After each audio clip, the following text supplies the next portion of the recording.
ಕಮಲ್ ಹಾಸನ್ ಹೇಳ್ತಾನೆ ನಾನು ಕ್ಷಮಾಪಣೆ ಕೇಳೋದಿಲ್ಲ ಅಂತ. ಕಮಲ್ ಹಾಸನ್ ಕ್ಷಮಾಪಣೆ ಕೇಳೋವರೆಗೂ ಕರ್ನಾಟಕದಲ್ಲಿ ಭಾರಿ ಹೋರಾಟ ಮಾಡಲೇಬೇಕಾಗುತ್ತೆ.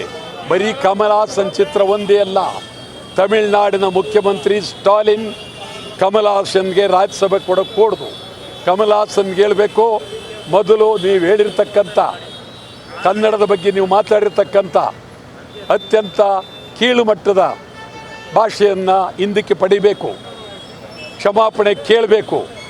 ಇದಾದರೆ ನಾವು ರಾಜ್ಯಸಭೆಗೆ ಕರೆಸ್ತೀವಿ ಅಂತ ಹೇಳಬೇಕು. ಇಲ್ಲ ಸ್ಟಾಲಿನ್ಗೆ ಹೇಳ್ತೀವಿ, ಮುಂದಿನ ದಿನಗಳಲ್ಲಿ ಇಡೀ ಕರ್ನಾಟಕ ರಾಜ್ಯಾದ್ಯಂತ ತಮಿಳು ಚಿತ್ರಗಳು, ಇಡೀ ಎಲ್ಲ ಚಿತ್ರಗಳು ಪ್ರದರ್ಶನಕ್ಕೆ ಅವಕಾಶ ಕೊಡೋದಿಲ್ಲ, ಎಚ್ಚರಿಕೆ. ಮತ್ತು ಈ ಕಮಲ್ ಹಾಸನ್ ಚಿತ್ರ ಬರ್ತಾ ಇದೆ, ಅದರ ವಿರುದ್ಧ ತೀವ್ರವಾಗಿ ಹೋರಾಟ ಮಾಡ್ತೇವೆ. ಇಡೀ ರಾಜ್ಯದ ಎಲ್ಲ ಕನ್ನಡ ಪರ ಸಂಘಟನೆಗಳು ಇದು ಕನ್ನಡಿಗರಿಗಾಗಿರ್ತಕ್ಕಂಥ ಅಪಮಾನ,